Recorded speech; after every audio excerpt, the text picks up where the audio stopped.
Hello, I'm Martin Mercer. And I'm James Mastriani. You've never heard of us. We're two Brits who grew up in North London and have had varying success in the film and television industry. In our ever-advancing age, we find ourselves on the wrong side of Hollywood. In our series of podcasts, we'll share our experiences of what it's like being a British bloke living and working, or not, in the biz. We'll discuss everything from fish and chips to things that wind us up. So stay with us. It's all uphill from here. This podcast may contain strong language. If you're of a sensitive nature or easily offended, we invite you to, as they say in Blighty, jog on. Thanks to our dear listeners like you, the Wrong Side of Hollywood podcast is made possible by donations from our Patreon members. Whether it be a one-off or a generous monthly contribution, why not consider heading over to patreon.com/the wrong side of Hollywood. There you can become a member and have access to behind-the-scenes videos and other exclusive content. Thank you. Thank you. So Martin, we have a special guest today. Who is he? Well, he's a good mate, and his name's Tyler Gooden, and he's one of those guys who has multi-talents. He's in the trenches like us, but he's experienced not only working and living in America, but he's also had the experience of living and working in Europe. He speaks Italian and Czech, which is amazing. His mum was very influential in his early days. His house was filled with creative people, and that really informed him. So I'm very pleased to have Tyler Gooden with us. Welcome, Tyler. Thanks for joining us. Thank you. Welcome. Nice to meet you, James. We've met before, but We have. nice to see you here. How are you, mate? Good. So, Tyler, you've got this amazing history. You were born in the US. You've got this great passion for images and storytelling. You were absorbed in literature and all these comic books. You went to the Experimental Television Center in New York. Oh, yeah. That was a small blip in the progression of my development. Yeah, but this Experimental Television Center was analog based back before digital, but it's been around for a long time. Back when quote unquote video art was considered a fine art. So the Experimental Television Center was a hub in Owego, New York, where I got some college credits to go and study there and work with these old analog processors using patch systems, like patching into different kinds of inputs and outputs that would create these effects. So yeah, it's interesting you brought that up because it's probably one of the last things I talk about is my development. But in fact, at that time, it was a really important part of becoming an artist because my original area of study was geared towards the fine arts. I never expected to work in the movies. I was using it as a form of expression and manipulating images and technology and things like that. And you went to Italy. Yep. Did fine arts in Italy. You got a degree at the Atlanta College of Art. And then you were directing, which is very interesting, at 22. Yeah. How that informed you. And Yeah. why did you not stay directing? When you moved to Prague, you went to visual effects, right? For Terry Gilliam. Yeah. Yeah, tell us about that. Yeah. Well, The Brothers Grimm. right. Which is what we are, the Brothers Grimm. We are very grim. I don't know if we're brothers. Yeah, you guys are British. So, so you've clearly found an old resume or something.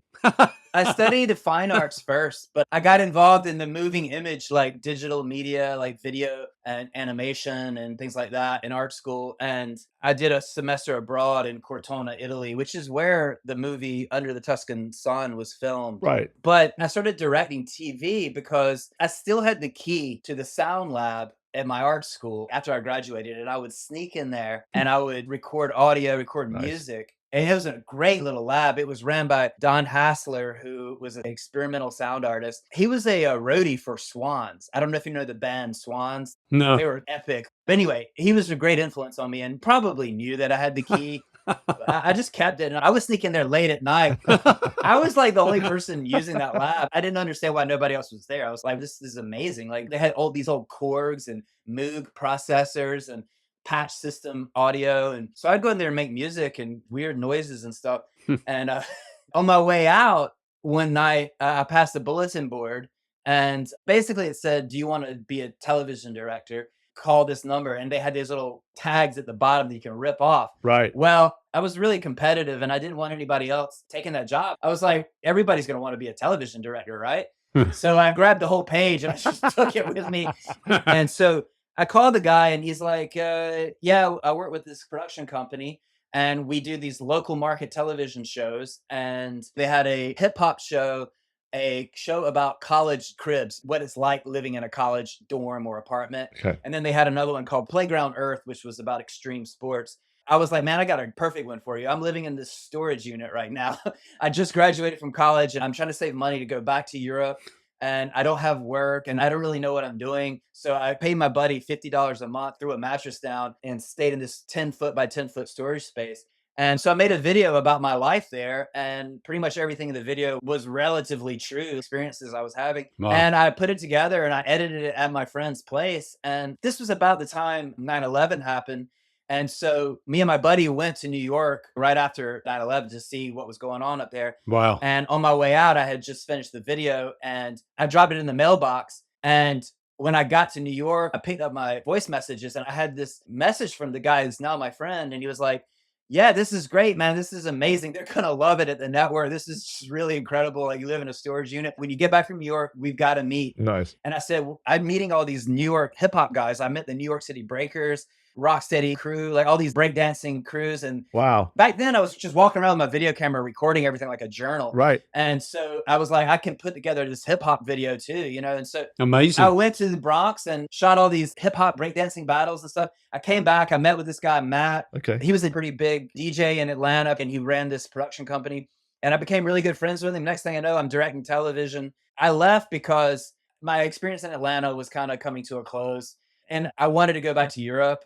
And next thing I know, I'm in Prague and trying to survive. And I was in a cafe and this guy was looking over my shoulder watching me draw. Oh, shit. And he was like, oh, these are great. Do you want to come in and work for my magazine called The Prague Pill?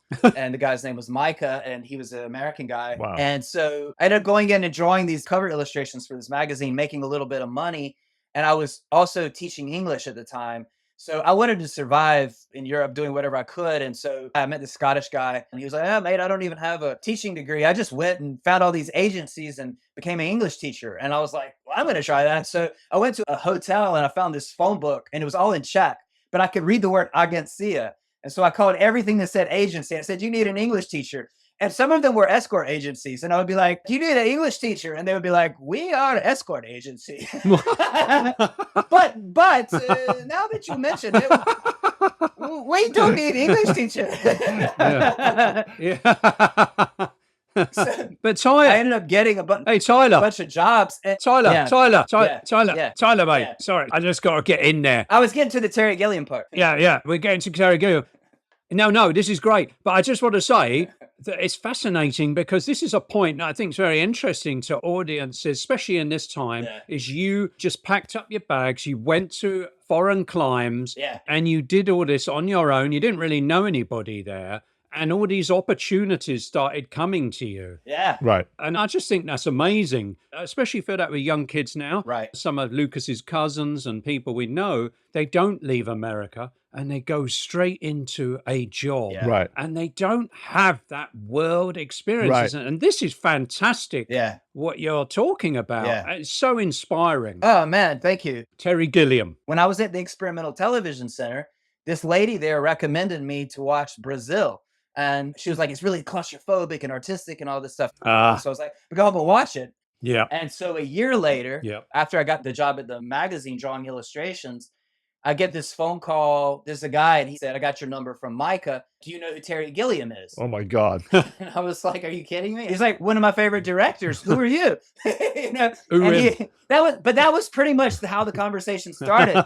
And he's like, good, because a lot of people around here don't know who he is. Yeah. Anyway, I'm the coordinator on the Brothers Grimm, and the supervisor's been working with Terry since Mighty Python, and he wants to hire a local, and I want to hire an American and somebody that appreciates who's here. And would you like to come in and do an interview? Totally. And I was floored. I was like, are you kidding me? Because I had been wanting to work in the movies for a while. I literally had just gotten a contact there at Still King, which is the production company in Prague, from a girl who worked with Bertolucci. And Wow. she was like, here, and she gave me the name of the producer there. And she's like, tell him I sent you and all this. And I got the phone call right after that happened. And so I went in, and at first I was kind of treated like a runner and go get the coffee. And it was kind of like that. I was always in the way. I remember Right. my desk was a little scrunched in office. The supervisor had to squeeze by me every time. I always felt awkward and out of the way. I didn't really know what I was doing there. And Sounds like a proper storyboard artist. there was a lot of ego at the time because it was Terry and it was big movie stars. And so I was trying to navigate all this, trying to figure things out. And then the Weinsteins came over. Bob Weinstein wanted some kind of a previs, and the supervisor didn't want to spend the visual effects budget on that. So Kent, the supervisor, was like, give the storyboards to Tyler, because you know a little bit about computer. Just go put them in Final Cut Pro and drop them in a timeline and make an animatic so that Bob Weinstein will be happy when he gets here. Right. And I made these animatics in a Monty Python style, Yeah. but I wasn't expecting to get the reaction that I did. It ended up looking really cool. And I think it kind of surprised and impressed the supervisor that I could do that. And he's like, we've got to show this to Terry. Terry's going to love this. And so he went and grabbed Terry off the set. And so Terry came in, and I remember asking him, do you want to like listen to it with sound on? I remember like handing him my headphones, and he's like sort of shrugging me off because I was just like this PA, you know? And he's like, oh, whatever, you know, I'm just here to do whatever Kent's telling me to do. And so he's like, I'm going to just check out what you got. And so I showed it to him, and watching it, and he was laughing like Terry Gilliam giggle. Yeah, exactly. You could see it in his eyes because he had this little twinkle in his eye, you know, and he'd kind of look at you like a little clever like thing going on. And I just remember feeling amazing at that point. And that was where everything changed. And he would stop by the visual effects office all the time to get a break. I think our office was like his refuge. He would come by and just hang out and just sort of rest. And I would always leave little drawings that I would make up on my computer on the desktop screensaver. And I'd always see him in the middle of conversation. He'd like look at them, and because they're all like weird little like trolls and things like that. And so that sort of kicked it all off. And from that point forward, I've been in the movies.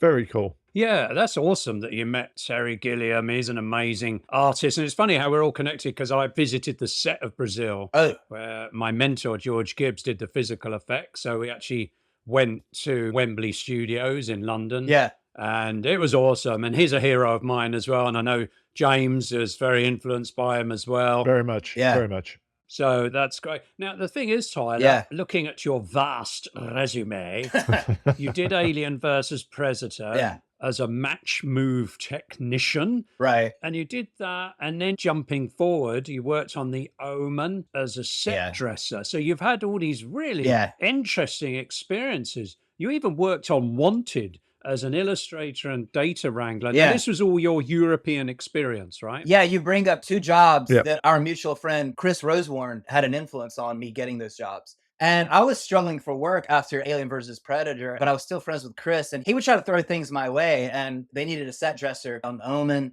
So I came in and did some work on that. And then he was real busy when they were shooting Wanted. So I did illustration for the costume department. And I went in and did that. Oh, cool. And then I did some data wrangling on that as well. Wow. What did you work on with him? The movie that was shot in Croatia, right? Yeah, it was called Medieval. It was one of those scripts that was in the blacklist. It was amazing. It was kind of like the Magnificent Seven, but in medieval times, and had all these traps and things. And Rob Cohen was going to direct it. But I flew over there to start doing boards, and Chris was one of the concept artists. And the film crashed. And we basically spent 4 days in this posh hotel, just wandering around, drinking hot chocolate and chin wagging, waiting for flights to go back to the UK and America and stuff like that. I was going to say, was Stuart Kearns the art director on that? I can't remember. I did get in a van with the art directors, and we went to Split to look around whilst we were waiting for flights.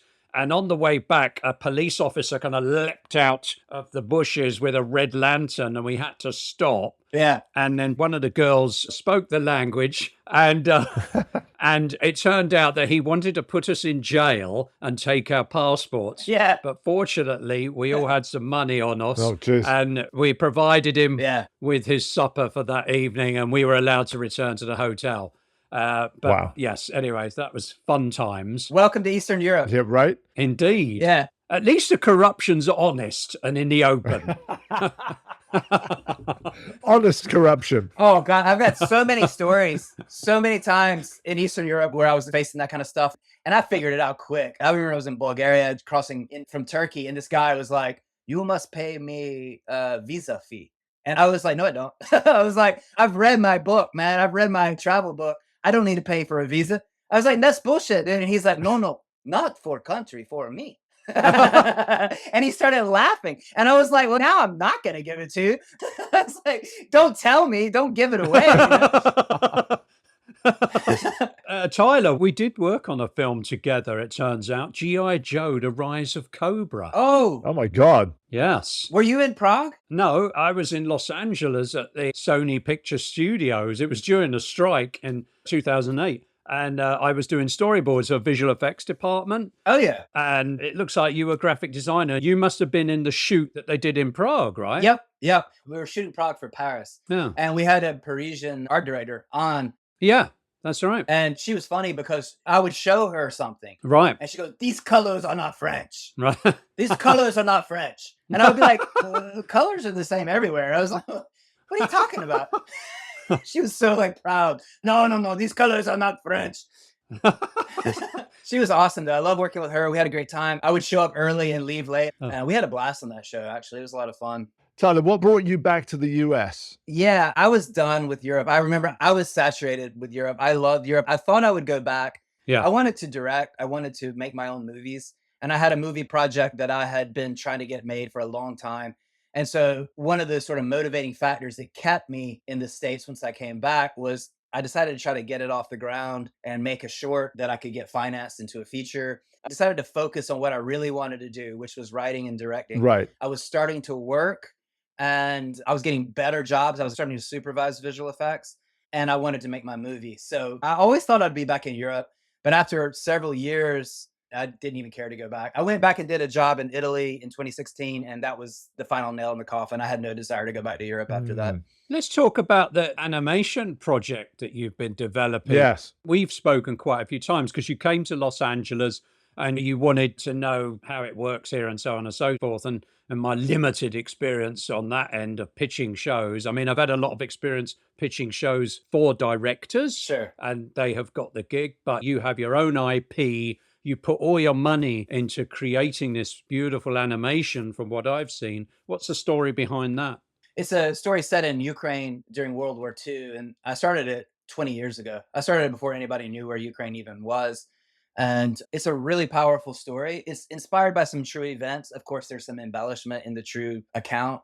How much of it is propaganda and how much of it is true, I don't know. But the theme of the story was something that I had already been interested in doing. But my interest in it had nothing to do with Ukraine when I started. But I ended up getting really into the history of Ukraine and the region and things like that. So I tried to make it as a live action movie. I wrote screenplay after screenplay, and I was obsessed with trying to get the perfect account of the story. And it got rejected at every turn, got really discouraged by it. And then I tried to redevelop the structure of it. But I had been shot down and discouraged and demoralized by some of the attitudes of some of the people that didn't gently help me. They were just, "Don't send this to anybody. This is terrible." Like this kind of stuff. Nobody will make a movie like this. Nobody even care about a movie like this. And so Wow. I just kept the script tucked away and just kept it to myself. Wow. But I really believed it was good. I saw the movie Waltz with Bashir soon after that came out. And I thought to myself, my movie could be an animation. I could do this as an animation. I saw that Waltz with Bashir. Bashir, yeah. It was the dance. It's the dance you do when struck by bullets. So it's a very Right. powerful animation. Powerful, yeah. Hmm. Yeah. For those that don't know it, it's about the Israeli-Lebanese war. So then when I came back to the US, I decided to just dig in and announce that I'm making it. And so I did a little fundraising campaign. That was over 10 years ago. And I was trying to make it as a short movie. Right. I started making it as a 2D. Yep. I realized that it wasn't meeting my standard. I couldn't get it to work as a 2D. I couldn't get the software that I knew to work right. I didn't have the education in terms of how to make it as a 2D flash style. So I was working with a couple artists that I'd hired to help me. And they were like, "Why don't you turn this into a 3D movie?" Because up to that point, I realized I couldn't get the faces to move correctly in 2D. So I was like, why don't we do the faces in 3D and I'll do a painterly projection style and everything else will be in 2D and that'll save money and I can get the heads to turn and get the mouths to move correctly and everything else will be just simple. It'll be a short and I'll be able to use it to get the feature made. Well, knowing the way I work, my standards suddenly raised and I was like, this could be so much better. I couldn't live with it being halfway done half good. So I ended up making it full scale 3D and I knew nothing about 3D. So Wow. I started hiring guys to help me. And it went through every possible trial you can imagine.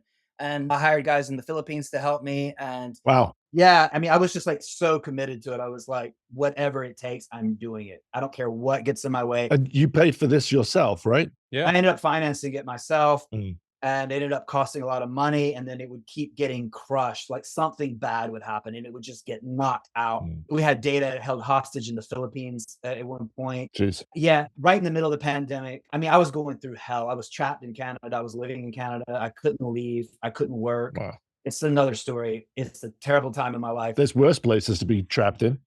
No, Canada's the worst. Canada is the worst. Really? That is the scariest country I've ever lived in What? because it's headed into it. Eastern Europe was headed out of it. Canada is headed right into it. Yeah. That's another story, but This is news. yeah, oh, dude, you don't want to hear. I can write a book about it. It was horrible. And so it was so much bureaucracy. I couldn't leave. I couldn't stay. I couldn't work. I just couldn't get around what I needed to do, get out. And Wow. on top of all of that I was going through, which is really heavy story, the guy from the Philippines that's like my right-hand guy is real. I love him to death, but it's like a double-edged sword. You're cut through the woods and you're cutting yourself at the same time. He wrote me and he's like, I lost all the data. What? I don't have a backup. Yeah. And I didn't know he didn't have a backup. I was like, what, isn't it backed up on our Dropbox? And Oh my God. so he didn't lose everything, but he lost all of our renders. And I had shipped renders from LA to the Philippines because it was taking so long to download them. And so I would get emails. I was like, when are you going to be able to work on this? And they'd be like, oh, we're just still downloading. We have 567,000 more files to download. So it's like, screw this. I got the renders from the render farm in LA. We put it on a hard drive. It got trapped and held hostage in customs in the Philippines. So we had to buy a new hard drive, send it back. And so they sent me the hard drive A nightmare. that was supposed to have all my renders as a backup. It was in Vancouver. I was living in Vancouver, and the guy in the Philippines was like, I lost all the data. My hard drive failed and I don't have a backup. And I was like, you can't be serious, because at this point, if I can't have that data, I'm done. Yeah. Like, I'm not starting over. Yeah. So I said, well, at least I have those backups of some of the renders from the render farms. So I pulled out that hard drive and I opened it up, and the guys in the Philippines were supposed to have dumped it onto the folders on that hard drive. I went and looked in, every single one of the folders was empty. Oh, They had the folders. They had the shot names. The shot names were all there. Because when I got the hard drive, I looked like, make sure it's there. And sure enough, the folders were there. Yeah. We're talking about renders. You're talking about every second is 24 frames. right. When you're rendering an animation, you have multiple passes. Right. Like you have that light, this light, ambient occlusion, global illumination. You have multiple passes for every frame. Right. So you have hundreds of thousands of data files. And so not a single one of them was there. And he's like, well, you at least got that. And I was like, I don't have a single one, dude. Shit. I about had an aneurysm. I was so traumatized. Yeah. Oh, distraught. Yeah, it was horrible. Yeah, distraught. But I was already dealing with hell. And then this happened to me. Tyler, Yeah. where are you now with the project? Yeah. Okay. All right. Yeah. Where are you now with? So, yeah. Thanks for pulling me back. Is it a viability? Yeah, just reel you in. Sorry, mate. So, to make a long story short, I told the guy, you're in charge of getting this solved. I was like, I am too stressed out by this. Find a data recovery organization. He found all these ones in like Singapore and parts of Asia. And I was like, not going to Asia. I was like, I've been working with you guys for 10 years and you guys will disappear for 2 weeks and then not tell me and say, well, I just needed to go to the beach. Yeah. So I said, we're not going to Asia. I mean, there's some great guys down there. Don't get me wrong. Yeah. Really, I couldn't have done it without them, to be honest. So I said, we'll find somewhere in the US and see if they can fix it. Well, I found these Russians, Russian and Ukrainians in Chicago, and they were like tech geniuses. And I sent it to them and they looked at it and they said, oh yeah, no problem. We got this. No problem. Chances maybe 95% we find it, you know? So it's like, thank God. So it was still stressful though, because first of all, it cost thousands of dollars to get fixed. I told the guy, I said, you're working this off. And then we had a long delay just because of the distress of everything else that was going on, getting it organized, getting it to Chicago. I was leaving Canada at the same time. It was a mess. And then we had to get it back to the Philippines. I never saw it once. And then we had to make copies. And then at this point, I was like, get me a copy. I thought I already had a copy, but this time we're guaranteeing a copy. And we made lots of redundancies to make sure that nothing was lost again. And sure enough, we recovered everything. Wow. But the guy had to work off his mistake. Right. Well, it took 9 months to work off the mistake. Wow. And then as soon as he worked it off, he started going back to work and he started charging me money. I was like, it took you 9 months to get to the point where it just took you a week to invoice. Wow. You know, you're invoicing me for the same amount it took you 9 months to recover. So right now we are pretty much in the final stages. I think it looked beautiful. Thank you, buddy. From what I saw. Thank you. I'll say this. And first of all, I appreciate that. And so only thing left to do right now really is finish the matte paintings, some special effects stuff, get the edit a little better, do some 2D animation and sound and any color grading that I might want to do. It's 90% done. Considering how big of a journey it's been, we're like 5 feet from the finish line. You're talking about 100-mile journey, so Right. yeah. Tyler, with the advent of social media and Instagram, every sketchbook shown is perfect, and we all know that's bullshit. Now, the thing is, this company, OpenAI, is now meeting with the Hollywood studios, the producers, and showing what they can do. How does that inform you? Because I know you're still working doing visual effects, and you've mentioned you're not too sure about the business at the moment. Does that come into play? I think there's a counterculture happening. They want to talk about AI. Well, yeah, it's artificial intelligence. It's not real. My take on it is if there's directors and filmmakers trying to use AI, then it's derivative. Why would I want to watch what you're making in the first place then? I don't want to watch something that a computer or a robot made. The same way I don't want to go to a grocery store and check out my own groceries. Right. Well, I think AI is the enemy. But I think it shouldn't be underestimated, and it will cut a swathe through a lot of jobs. So, on the one hand, it is exciting, and on the other hand, Yeah. it is worrying, only because we're in a society where you have to work to pay your bills. Right. But human beings have been artists since the cave painting, and the purpose of being artists then has not changed that much. I'm talking about why you would do it in the first place. Yeah, but we're commercial artists. Exactly. Yeah. So, Tyler, you worked on a movie that Martin and I absolutely love. It's called Three Billboards Outside Ebbing, Missouri. Yeah. And you did visual effects as well as storyboards. Obviously, the storyboards came first. Tell us how that came about. Actually, we did the visual effects first, and we realized how bad it was. I went back and storyboarded it and said, "This is how you need to do it." Ha! No. You're right. Storyboards came first. I'll set him up. You knock him down. Yeah. So that one has a pretty interesting background to it. When I was in Prague, I met my buddy Stu. He was going to have a beer and meet a production designer, Michael. So I went with him and we went to this bar called Blue Light, which was a pretty happening spot. And we're sitting there having beers and Michael was talking. He's like, "Yeah, I just did this amazing project. Great director, very clever. I had a great time on this project. It's this movie. It's not out yet. It's called In Bruges. Love it. We shot it in Belgium. Nice. He's just an incredible writer."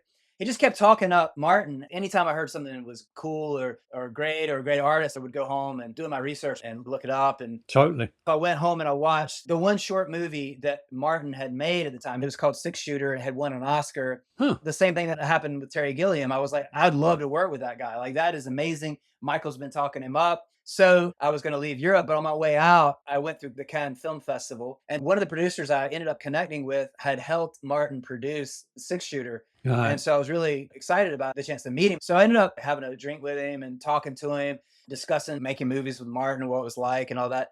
And I went home, and several years later, this girl had seen my illustrations. She texted me one day, Right. "We need a storyboard artist on 3 billboards." And I was like, why do you need a storyboard artist on billboards? And why do you need a storyboard artist for 3 of them? Right. I've never done storyboards for a billboard, So I never say no. I always find a way, unless it's something I really don't want to do.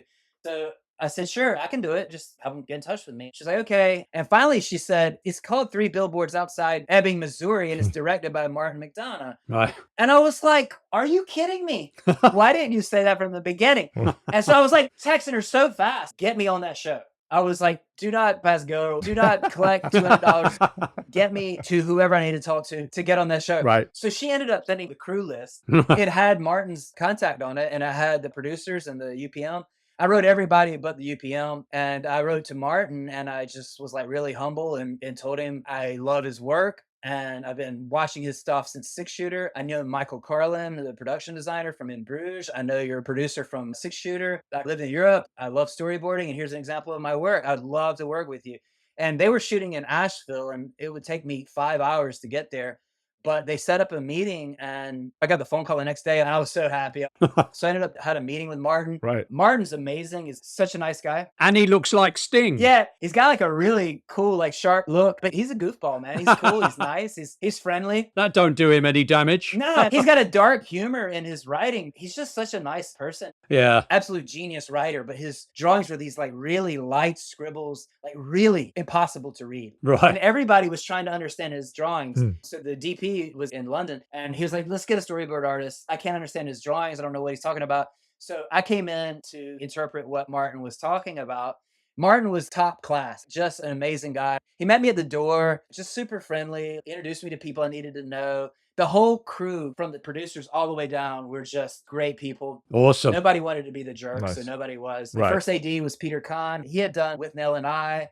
He had worked on Ridley Scott's first movie, The Duelist, Wow. Pirates of the Caribbean movies. Wow. The DP does all the Marvel movies. They hired the best talent. Yeah. And so they put all their money in the talent and the heads of the department. Right. So the sequences I storyboarded were the visual effects sequences. I don't know who the visual effects guys are. They're in England, but I knew who they were from the crew list and people talking about them. Union, the visual effects. So I had done my work. I just was sitting there. I was like, I would like to work with them if they need any help. Mm. So I emailed my introduction to them and I was like, if you guys need somebody to run coffee, I'll be a PA. I just want to continue working on this production if there's anything I can do. Yeah. And next thing I know, they write me and they're like, it sounds like you've got a whole kit and you can supervise. We looked at your resume and look, I mean, we don't have a lot of money on this show in terms of visual effects. Right. They didn't want to spend money to bring a supervisor over, put him up in a hotel from London. Right. They had a guy right here that could do it. So Right. they saw the advantage of it and I was capable and I was more than willing to do it. And so they passed it up the chain and everybody agreed. So I ended up getting the job to supervise the visual effects of the storyboards that I had drawn. Tyler, with one of the storyboards you had where she's putting out the fire with the fire extinguisher. Oh, yeah. And that was a visual effect. Can you just explain that?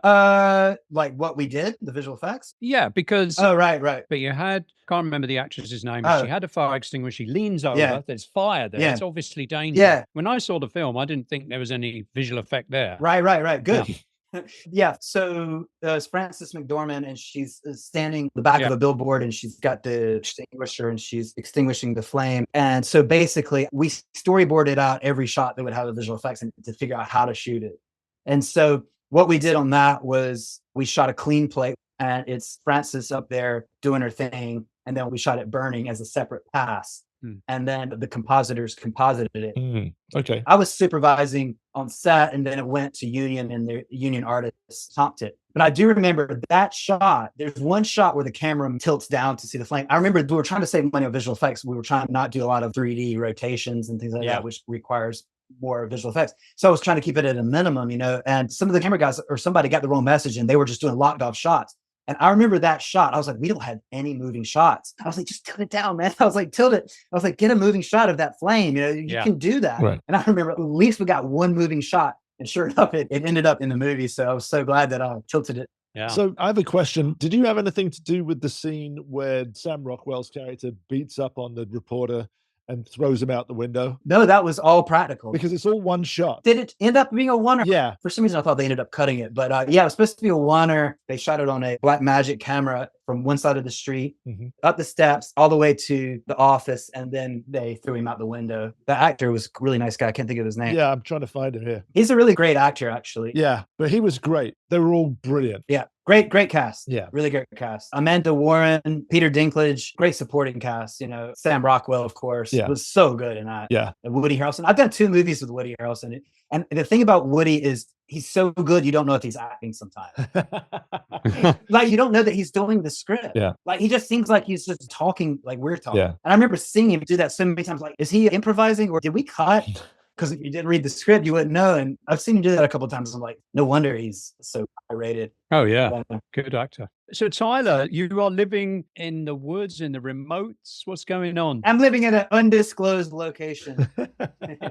Yeah, I live out in the woods about an hour away from the ocean. Do you do your visual effects company from that base? Yeah, I would say since the pandemic, I've been able to do almost everything remotely.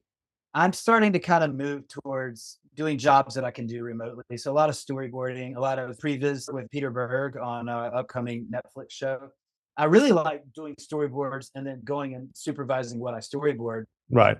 Some people get it, some people don't. The ones that get it see the value in it. We can get twice the value for somebody. He can draw the stuff and then he can go supervise it. So that's what I love about working with Union. This is what you need to do, Martin. Yeah. I bring 2 balls to set, a chrome one and a matte one. I'm sorted. My company's not that big. It's small. I mean, it's me and then contractors when I need it. Right. Yeah.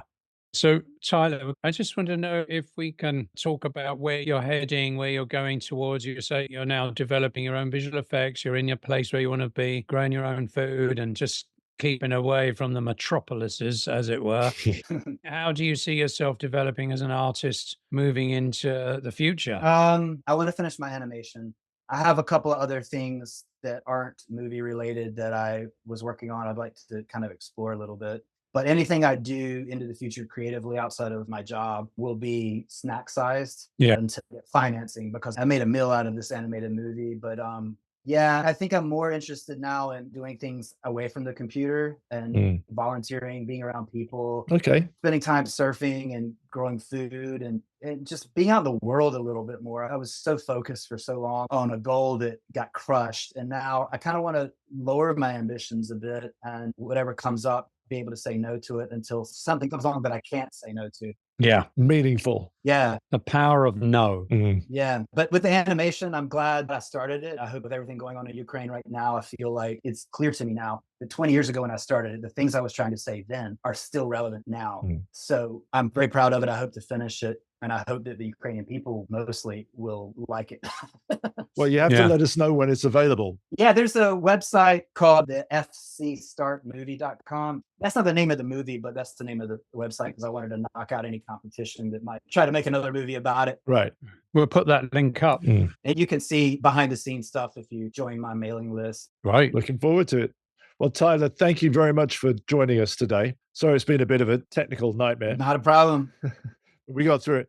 And I appear to have some stuff stuck on my face, which is probably from the chutney. Marmite. Oh dear. Brown on the chin. Tut, tut. Thank you, Tyler. Well, thank you, guys. Anytime you guys want to do this, I enjoy it. Even though you guys are British, it's still... I'm half American. Fair enough. Yeah, they didn't slag America off in this one. Just the Brits. Yeah, next time we'll do some trash talk. Sounds good. All right. Tyler, I wish you the best of success with your projects. Thank you, guys. And I hope we stay in touch. Yeah, me too. Yeah, absolutely. I really enjoyed that. Well, I will. Have a good old natter about James. All right. Thank you, guys. Cheers. Cheerio. Cheers. Bye. Before we go, we bring you our Fact check! Fact check! Fact check! Fact check segment. Here with the benefit of hindsight, And editing. we can own up to our mistakes. So, mate, it looks like we don't have any fact check this week. Unfortunately, you're wrong, mate. The actor who gets thrown out the window in 3 billboards in... 3 billboards outside Ebbing, Missouri. Yeah, that's the one. I keep telling you that and you just don't listen. Caleb Laudry Jones. Nice. Yeah. Sorry, Mr. Laudry Jones. No, you know. All right, moving on. See you next time. Cheers, mate.